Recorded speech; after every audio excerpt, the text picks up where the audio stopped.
where wealth strategies and investment wisdom collide, featuring your distinguished host and certified financial planner, Bart Zandbergen. Welcome to our show of Dream Chasers and Wealth Makers. We are thrilled to be back in the studio today with a new episode of the Zandbergen Report.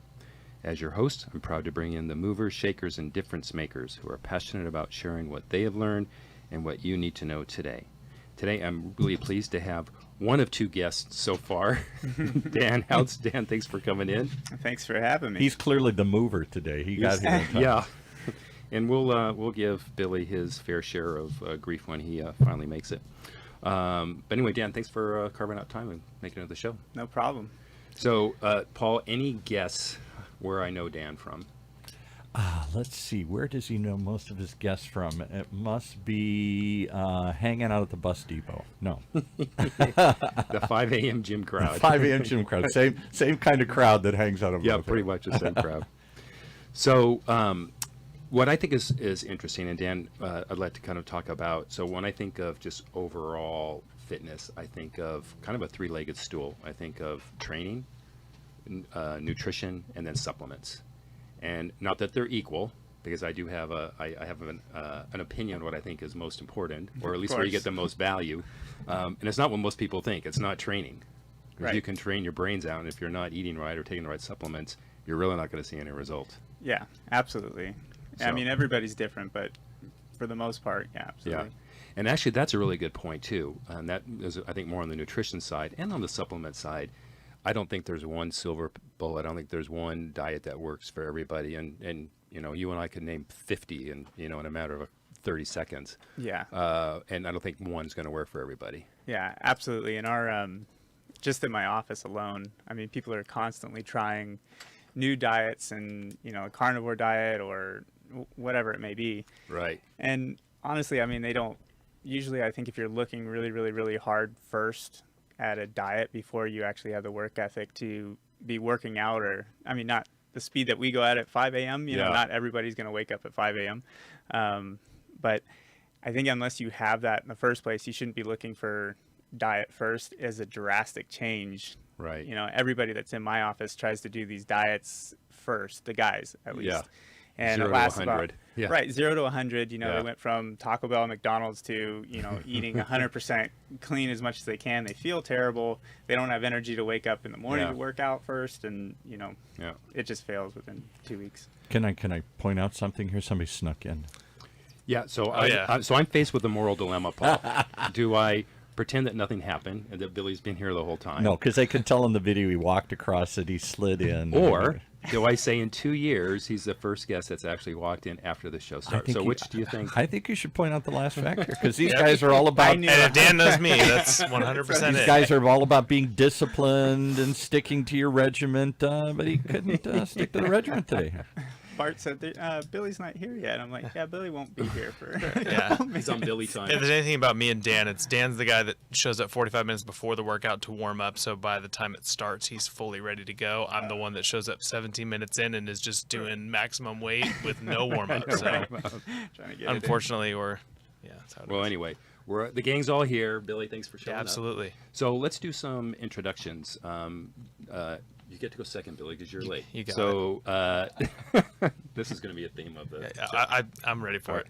So Dan, you have you tell about your company and then kind of your history in the supplement, nutrition, fitness business. Yeah, so I do two things right now. So I'm part owner in a brand, Golden Era Nutrition, which stemmed from the manufacturing side. So we do contract manufacturing for sports nutrition, regular health, supplements, any powders, capsules, tablets, doing sales for them, and just absolutely love working out. And this was a great direction to go if, you do supplement. And you said contract. So do you have your own brands, or you're just the? I have a brand with my partner, but contract meaning big, large third-party brands. Everybody thinks that these brands, they make their own products, which just isn't true. It's like clothes. Like the clothes label isn't. They don't make all their clothes. Right. Yeah. Nike doesn't have their own factory and make their own clothes in America. Right. So basically, we make products for a lot of these big third-party brands. Yeah. And then Billy, how about Yeah. So, I mean, I've been in the industry for actually 13 years. So I took a high school, job and turned into my lifelong passion. I've been my own business owner for the last 5 years. So I have 2 retail stores. I have my own product line that we actually make all the formulations, and then we contract it out to a place like Dan's, have a facility and have all of our products in-house. We carry other third-party brands as well, but that's the core of our business. Right. And both of these guys, speaking personally, these are my go-to guys. So I get my supplements from both of them, and most of my knowledge on supplements. Sometimes I have to tone Billy down a little bit because it's like me talking finance to someone that doesn't know finance that great. Oh yeah. He'll go like, whoosh. The other person's definitely getting bored before I do, so I got to tone it down. Can we bring up the one thing that you guys were talking about while we were waiting there? You're talking about that the supplements are still assembled, manufactured, measured, whatever you want to call it, here in the United States, because even though they're manufactured, bottled, put together in China and other places, there's been a lot of controversy over if you rely upon the Chinese and others to say it really is what it's supposed to be. They claim it's 80% this and it's 10% this or whatever. Oh, sure. I mean, well, that's Americans too. I mean, overall, the supplement industry is today the Wild West of what, used to be long ago in America. It's entirely unregulated industry. So anyone can put anything on a bottle, say this is the world's #1 selling protein powder. It's the best thing ever. And it does these things, and no one's going to check on that. The FDA is not going to step in and say, you can't say that. So with that being said, a lot of times you're having to find brands that you can trust, because anyone, Chinese included, or Americans, or whoever's marketing it, is going to try and sometimes take an edge, which means maybe they say there's 15 milligrams of something, they're just packing 12, knowing that most people aren't going to know.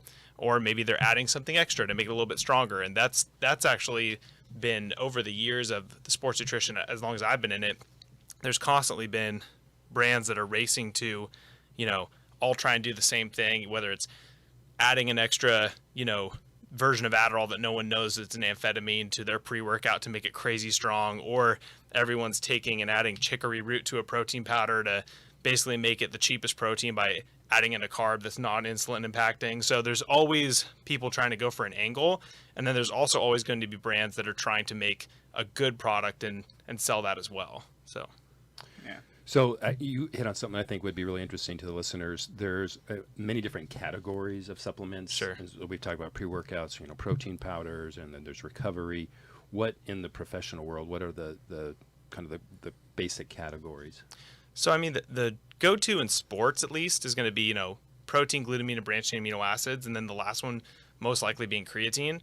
A lot of people, usually creatine's a hot button for people. They're like, oh my gosh, creatine, and what they don't know is the creatine's been approved by the Olympic Committee since 2010 in the Winter Olympics, and 2 cups of coffee is banned by the Olympic Committee. So if you have over 180 mgs of caffeine, you'll get disqualified. You can have all the creatine in the world, you're totally fine. And so the Olympic Committee is one of the most strict committees. That's why I bring them up. Yeah. So creatine is actually a very safe supplement. It's a little bit of an aside, but yeah, those 4 would be the core categories for sports nutrition. It's definitely been around the longest too, and studied the most. Yeah, There's enough heavily information studied. out there. That's for sure. We just got to get your other guest a little closer there. Okay. Right there. So I would categorize, from where I stand, just as a user, I'd categorize those as like sports, like enhancement. But then beyond that, I know that there's pre-workouts, there's post-workouts, and then there's just general health. So how do you categorize those? Where does booze fit into that category? Oh yeah, well, I mean, if you ask Arnold in his heyday, he would say, a good shot of vodka pre-workout for vascularity, So, yeah, so it just depends on who you ask. But I know someone that takes tequila before their workout. See? Before workout? Bart was laughing go. at me here, but I know what I'm talking about. yeah.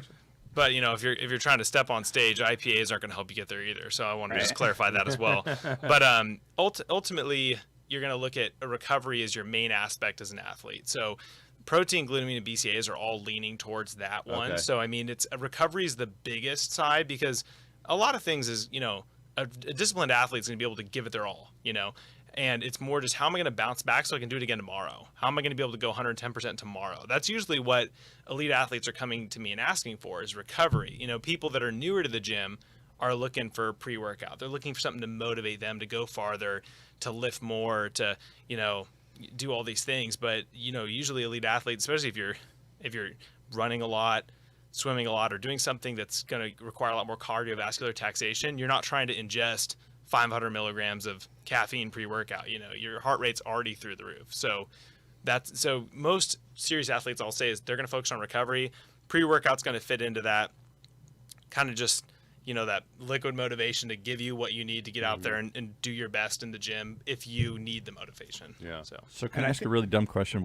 I don't even, having not worked out like you guys have worked out, I understand stretching and warming up, but I never thought I have to take supplements before or after. I don't really understand what the purpose or what supplements do. So I mean, just back up a little bit. I mean, the whole reason we have supplements to begin with is because a lot of the food that we eat, if we were living, on farms, this is, the 1600s or something, we would have all the nutrition we need in our food.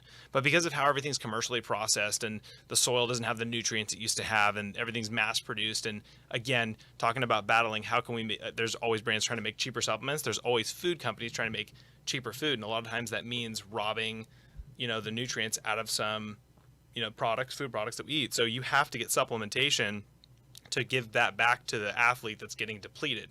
Whereas like many years ago, you wouldn't need those things. You could just find it all in food.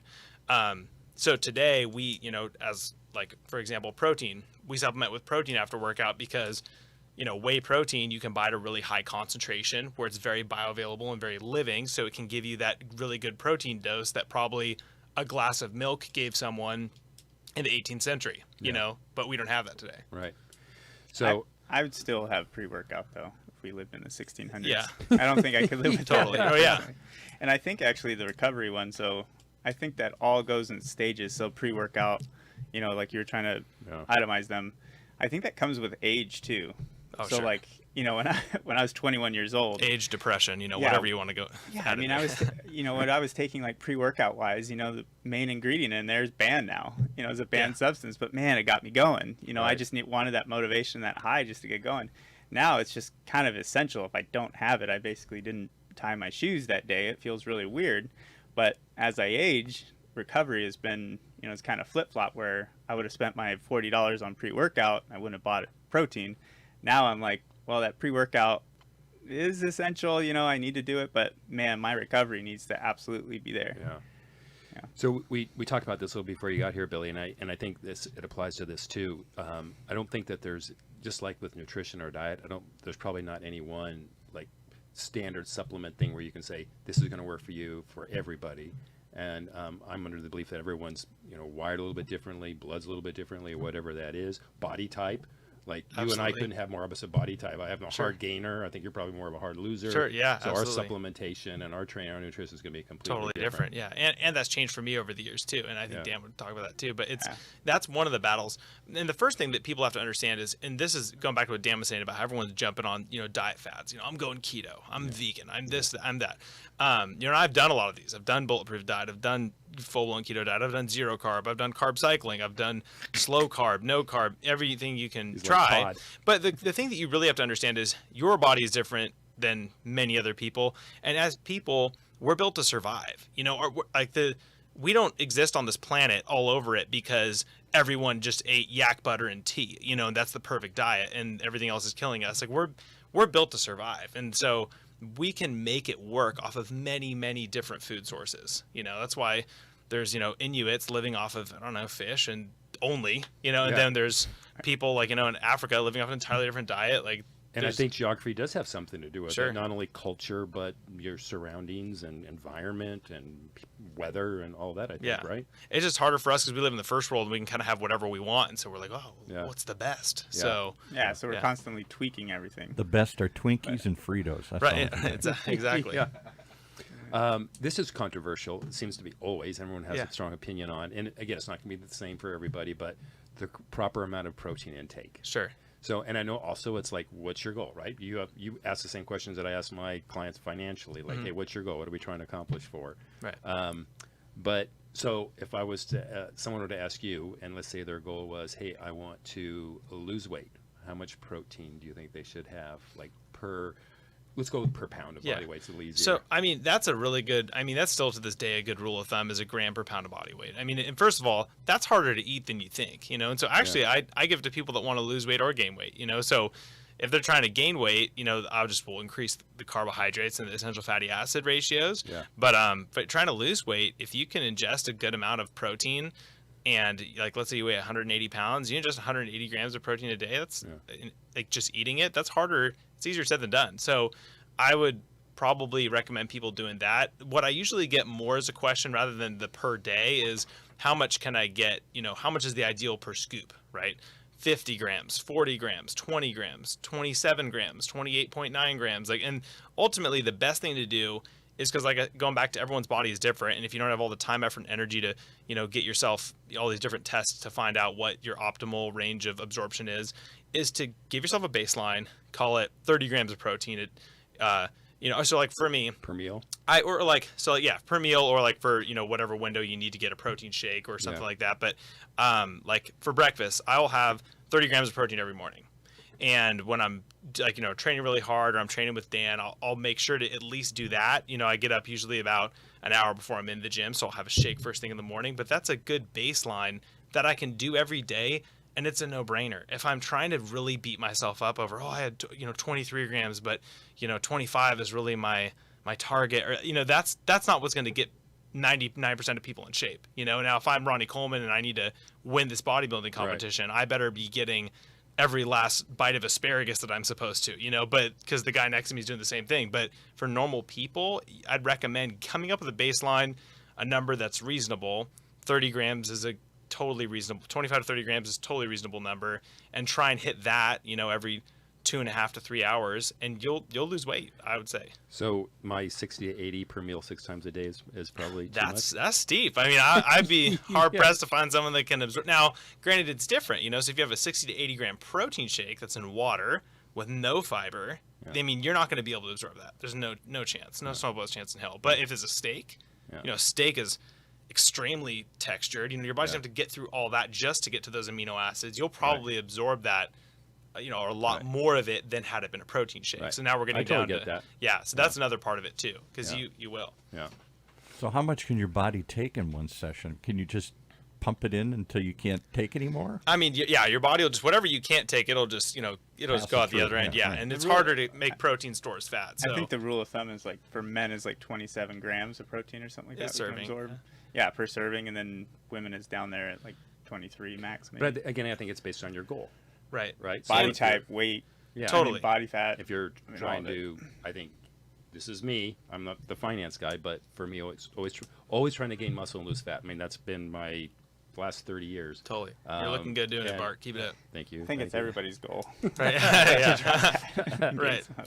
But I personally, for me, what works is a higher protein. So my daily is roughly 50% protein, 25 carbs, 25 fat. That's my standard. Well, and where you're winning there is more of what you're eating is going the carbs are going to eat a lot easier to go to fat than the protein. So even if you're wasting those last 10 grams or something like that, the thing is the meal is filling. You've had enough. Yeah.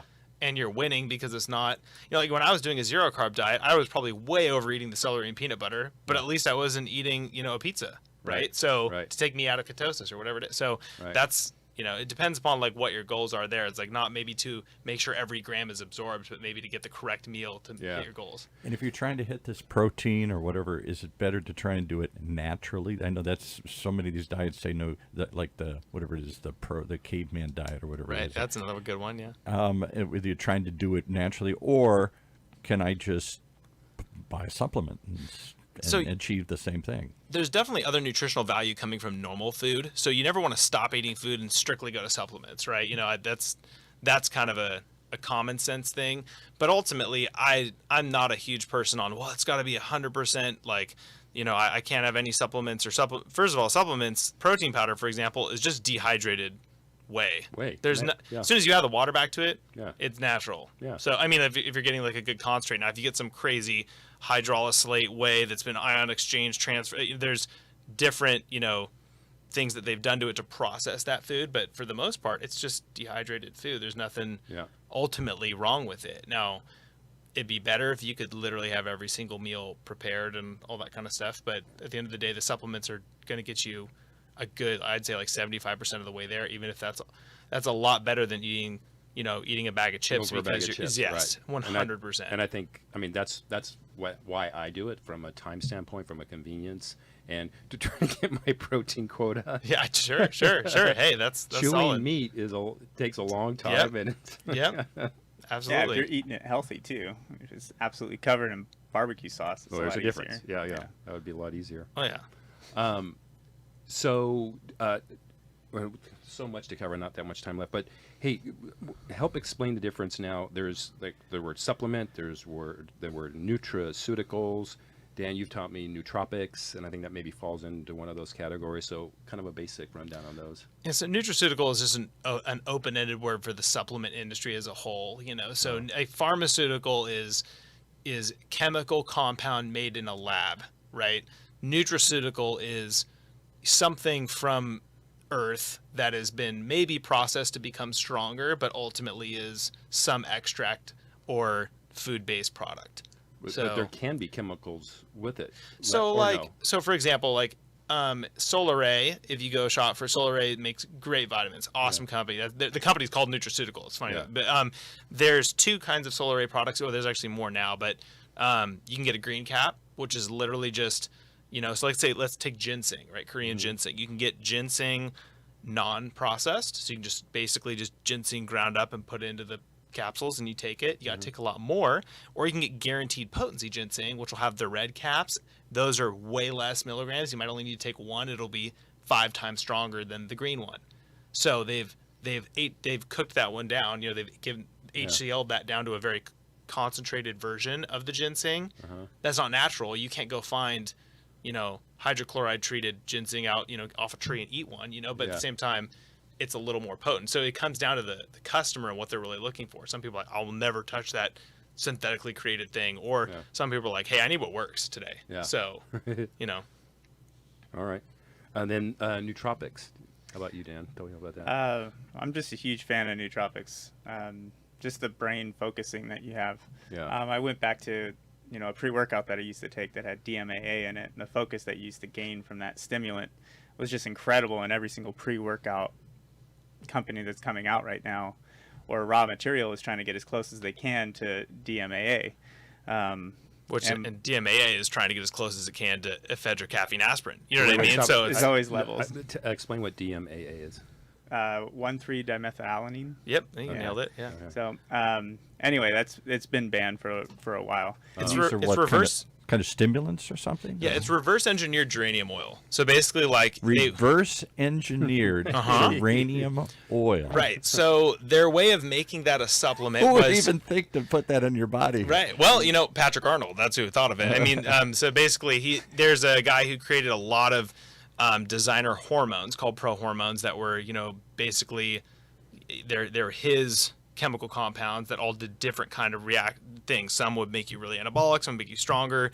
And one of the last things that he's done, and you can search podcasts that he's been on too. He's a brilliant guy. And so geranium oil is one of the ones that he had promoted for a while. Now, it is by no means natural. Like, he just took geranium oil from the strength of what he wanted and found a way to make that, and then without getting too deep into the science, it's reverse engineered geranium oil, but it's very strong. And the reason why it's so strong is you have alpha and beta adrenals. So you have adrenals that are go straight to your brain, and you have adrenals that go to your heart. It hits both of them. So there's 4 of them total, and it hits all of it. That's why you totally wake up and you're wired. Whereas caffeine, from coffee, is only an alpha stimulant. It's not giving you much beta stimulation. So when you say nootropics, is it sort of like psychotropic drugs? Is this something not as full blown? No, I mean, it's definitely not psychedelics. They're made for mushrooms, man. They're made for focus and memory and short-term memory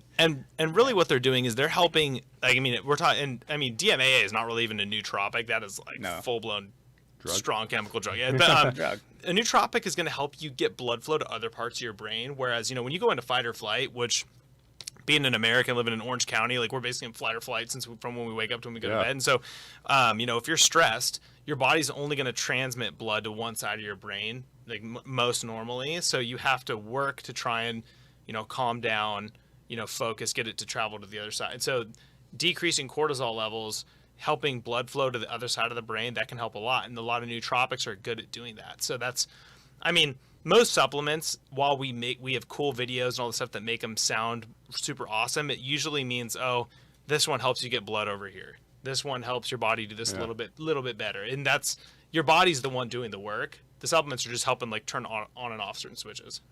Yeah, I'm shocked. Dan talks to me about stuff all the time, and he said, consider nootropic, and then finally, for whatever reason, I'm like, let me give it a shot because I was feeling a little foggy. Right? Sure, yeah. Brain And fog, yeah. and as you guys both know, I don't generally feel things. I take things because they're good for me. I don't really feel it. But it was probably like 4 or 5 days, and I felt so much more just clear and articulate and just more focused. That's great. And this one, I think, is like an actual natural, like a mushroom based one. I think the one Yeah. you're doing, not the crazy mushroom, but a regular mushroom. Right. Oh, well, I mean, all of the mushroom, I don't want to say mushroom tech, but I mean, a lot of the mushroom industry, like lion's mane and that kind of thing, is taken off because mushrooms actually match human DNA by up to 60%, which is huge. You know, like we don't have, like normal herbal extracts only match our DNA by like 10% or something. So the mushrooms you can absorb a lot more effectively. So are we descended from mushrms? Or That's what, depending upon who you talk to, you get a few of those people that tell you that too. It's an alien species or something. I know we're running really short on time, but the one thing I think we should talk about is you mentioned the pro-hormone. So there, on one far end, there's anabolic steroids, Right. and on the other far end, call it, I guess, Tribulus, natural test booster. yeah, that and kind of then thing, maybe there's something in the middle that's Yeah. the pro-hormone. Pro-hormones, or what now determines SARMs, and what is what? So, so I think the first thing you would want to start is what's natural, what's synthetic, right? So what is something that you can just get from Earth and pick it up and put it in a bottle and that does something? Yeah.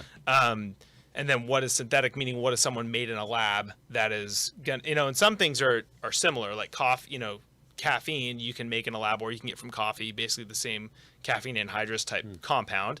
But a lot of times, synthetic test boosters have gotten a lot more effective and stronger because you have to take so much less of them. Dan's got a testosterone. You want to tell him about your natural test booster and how many pills you got to take of that to get an efficacious dose? So It's you're 10 a day. Yeah, Bart knows. First guy. Yeah, I mean, you got to take a huge dosage of natural to be able to boost your natural testosterone within your body. And then these synthetic ones, are like, One. I don't know. Yeah, it's like 20 milligrams, and take Right. one a day. But then the problem that we have, I think, and we've experienced this before, is you have companies that come out saying natural testosterone booster or natural, whatever.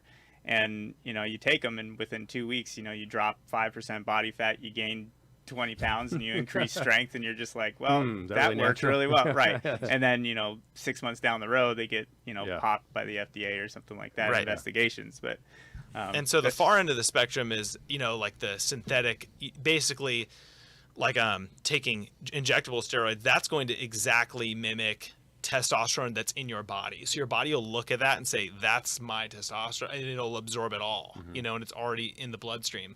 So that's going to be, and then everything in between, pro-hormones, and there's oral anabolic steroids too. It's not just injectable, but pro-hormones, SARMs, peptides, there's a whole bunch of stuff in there.